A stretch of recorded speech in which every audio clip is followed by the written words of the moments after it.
কিন্তু 2024-এর পূর্ববর্তী বাংলাদেশের রিয়ালিটি ভুলে গেলে চলবে না। আমাদের রাজনৈতিক বাস্তবতা ভুল আমরা করেছি, অস্বীকার করার কোনো জায়গা নেই। কিন্তু 2004 সালে বিকল্পধারা থেকে আমাদের বিকল্পধারা জন্ম হলো, তখন বিএনপি ক্ষমতায়, তখন কিন্তু বিকল্পধারা রাজপথে আওয়ামী লীগের সাথে যুগপথ ভাবে ছিল। তারপরে 2008-এ যখন আওয়ামী লীগ ক্ষমতায় আসলো, আমরা কিন্তু তখনও বিরোধী দলের অবস্থানে ছিলাম, রাজপথে বিএনপির সাথে যুগপথ ছিলাম 2018 আগ পর্যন্ত। বিকল্পধারা রাজপথে একক শক্তি নিয়ে থাকার মতো ক্ষমতা আমাদের কখনো ছিল না। আমাদেরকে মিনিমাম কম্প্রোমাইজ করে টিকে থাকার চেষ্টা করতে হয়েছে। আমরা রাজপথে ছিলাম। 2018 এই আওয়ামী লীগ সরকার যেভাবে বিএনপির মতো একটি দলের উপর স্টিম রোলার চালিয়েছে, বিকল্পধারার যে সাইজ, স্টিম রোলার দূরের কথা, আমাদের স্ত্রী চালাই দিলেই চলবে। How do I sustain? How do I survive? এই কোশ্চেন এই সাস্টেনেবিলিটির দরকারটা কি? আপনি একবার আওয়ামী লীগের সাথে মিশতেছেন, একবার বিএনপির সঙ্গে, এইটা দরকারটা কি? না এটা let us redefine politics again. Let us redefine politics again. আমার কোন রাজনৈতিক দলের সাথে মিশতে মাখামাখি করতে কোনো আপত্তি নাই, কিন্তু নিজের দর্শন বিসর্জন দিয়ে সে রাজনীতি জোট বেঁধে নির্বাচন করাটা, সেটার মধ্যে আমি দোষের জিনিস দেখি। যারা বাংলাদেশের রাজনীতি করে তাদের সবার মধ্যে একটা ওয়ার্কিং রিলেশনশিপ থাকতে হবে, সেখানে কোনো সমস্যা নাই। আমরা যুগপথ আন্দোলন করেছি, আমরা কিন্তু জোট করি নাই, কিন্তু যুগপথ আন্দোলন ছিলাম। কিন্তু 18 নির্বাচনে বিএনপির সাথে হঠাৎ করে ডক্টর কামাল হোসেন হয়ে যাওয়ার পরে আমাদের সাথে যে দূরত্বতা সৃষ্টি হলো, আর সেই সাথে গত 10 বছরে আওয়ামী লীগের বিরুদ্ধে আমাদের যে অবস্থান ছিল, আজকে বারবার মানুষ আমাকে 16 বছর তো না, আমি পার্থর সাথে আমরা সেই আপনার গণজাগরণ মঞ্চের সময় থেকে প্রতিদিন বিএনপির কোন নেতাও এইভাবে রাজপথে সামনের দিকে এগিয়ে এসে মিডিয়াতে এদেরকে চ্যালেঞ্জ করেনি, আমরা যেভাবে তখন চ্যালেঞ্জ করেছি। বেগম খালেদা জিয়াকে যখন তার অফিসে বন্দী করা হয়, তখন সবচেয়ে প্রথম বিএনপি কোন নেতার আগে বদরুদ্দোজা যদি ছুটে গিয়েছেন সেখানে, এবং সেখানে তাদের সাথে আমাদের কোনো জোট ছিল না, because it was the right thing to do.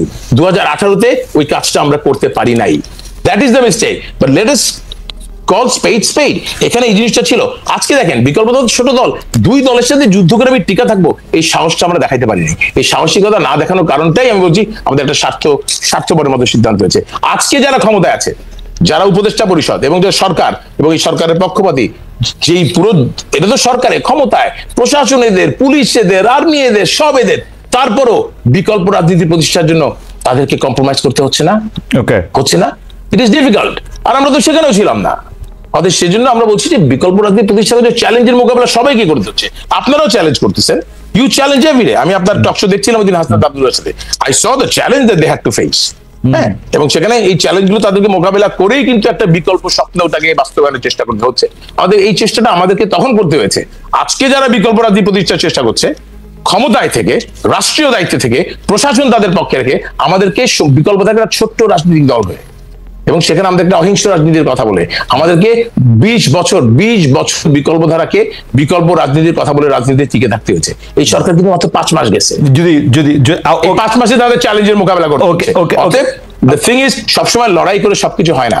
হ্যাঁ, কিন্তু তারপরও আমি আবারও বলছি, আমি I am not trying to explain যে 18 সিদ্ধান্ত আমাদের সঠিক ছিল।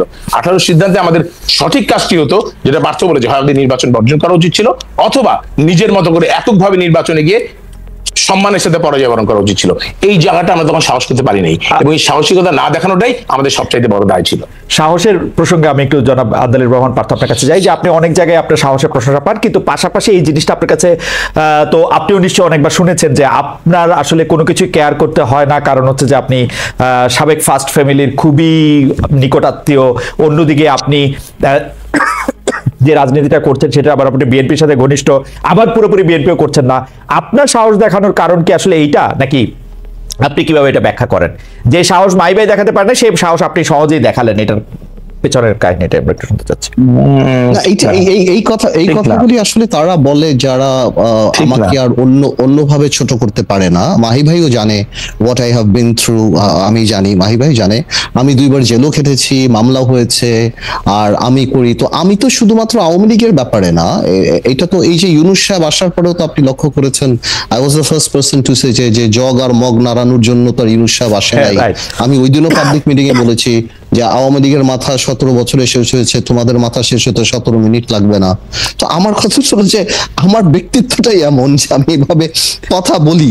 তো এটা কি আসলে সাহস হলে এমন বা অসাহসের ব্যাপার? এটা হলো যারা ওই আমাকে অন্যভাবে আর কি ডিমিন করার উপায় পায় না, তখন তারা ফ্যামিলি কার্ডটা খেলে।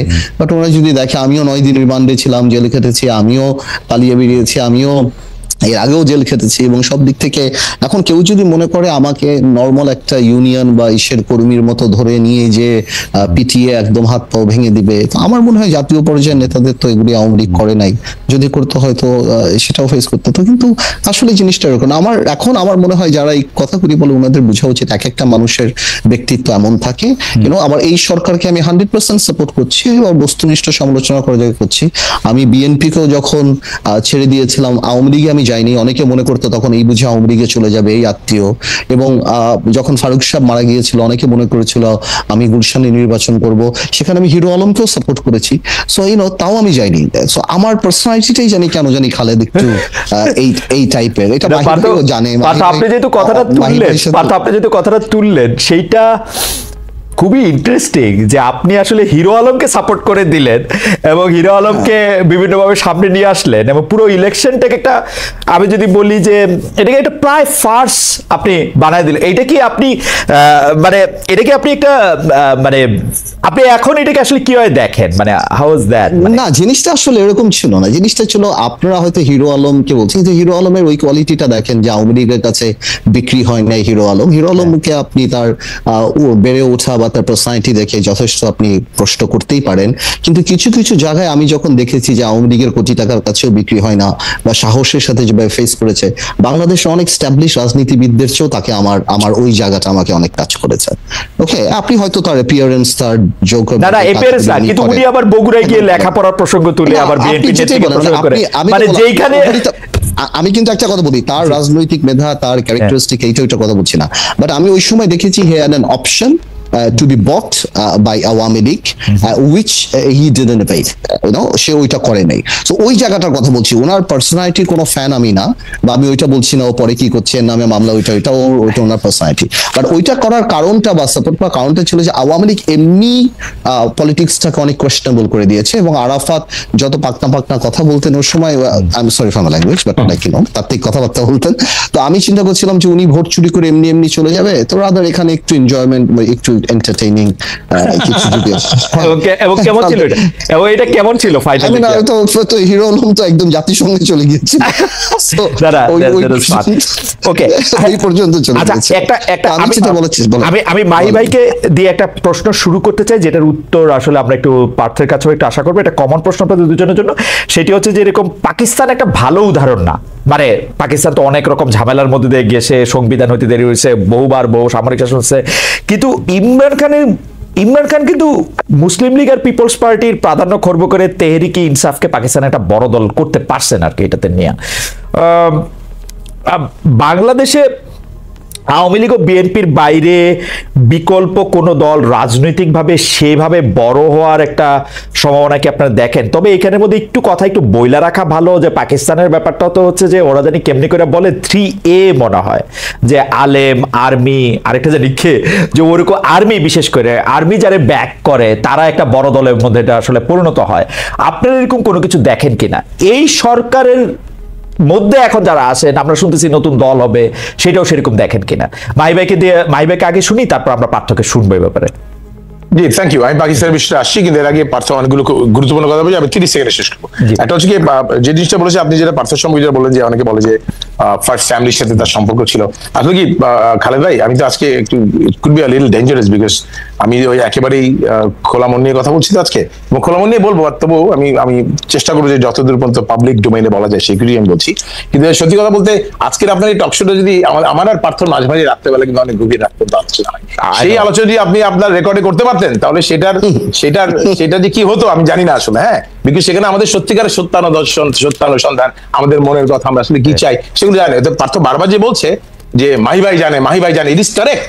আমি জানি পার্থকে, এটা কিন্তু সত্য যে পার্থর তার নিজের দিক থেকে বলেন, তার শ্বশুর বাড়ির দিক থেকে বলেন, এই সময় ফ্যামিলির সাথে পরিচয় রয়েছে, এবং এই পরিচয়টা কিন্তু সে অস্বীকার করতে পারে না। তার এই পরিচয়ের ভিতর দিয়ে তাকে যে রাজনীতিটা করতে হয়েছে, তাকে কি ফেস করতে হয়, এটা কিন্তু মানুষ জানে না। People don't understand that. এটাকে ফেস করে কিন্তু পার্থ বারবার রাজনীতি করেছে, প্রতিবাদ করেছে, মুখর হয়েছে প্রতিবাদে, আবার তারপর তার পরিবার, তার ঘর, তার শ্বশুর বাড়ি সামাল দিতে হয়েছে। It is a challenging job. সমালোচনা না করে সত্যিকারের বাস্তবে দেখা, but at the same time let me say this, right?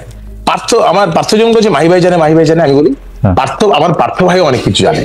হ্যাঁ, যে মাহিবাকে কেন 2018 সালে নির্বাচন করতে হয়েছে, আমি নিজের কথা বলেছি। হ্যাঁ, এবং কোন পরিস্থিতি আমাকে মোকাবেলা করতে হয়েছে, নির্বাচনের সাথে সাথে কিভাবে মাহি ভাই আওয়ামী লীগ সরকারের চাপের মধ্যে পড়েছে, কি আমার বিরুদ্ধে ষড়যন্ত্র করা হয়েছে, আমি এগুলো বলি না আজকে, তাহলে বললে মনে হবে যে আমি নিজেকে বলার চেষ্টা করছি আমার কোনো উপায় ছিল না। আমার অবশ্যই উপায় ছিল, আমার সাহসিকতা দেখা দরকার ছিল, সেটা বলেছি। এই জন্য আমি ভুল স্বীকার করেছি। এবং আপনি দেখেন, আপনি এভাবে দেখতেই পারেন যে সমস্ত দোষ গত 54 বছরের বাংলাদেশের রাজনীতির সমস্ত রাজনীতিবিদদের কারো কোনো দোষ নাই, সমস্ত দোষ শুধুমাত্র মাহি চৌধুরী। তার থেকে স্বীকার করে নেই, এভাবে আপনি দেখতেই পারেন বিষয়টাকে, যে রাজনীতি কেউ স্বীকার করে নেই, তাদের ভুল স্বীকার করার কিছু ছিল না।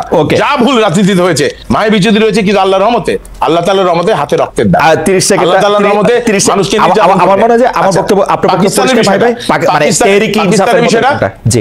না, তেহরিকে ইনসাফ এখন আজকে এসে তেহরিকে ইনসাফ এটি রাজনৈতিক ভিত্তি।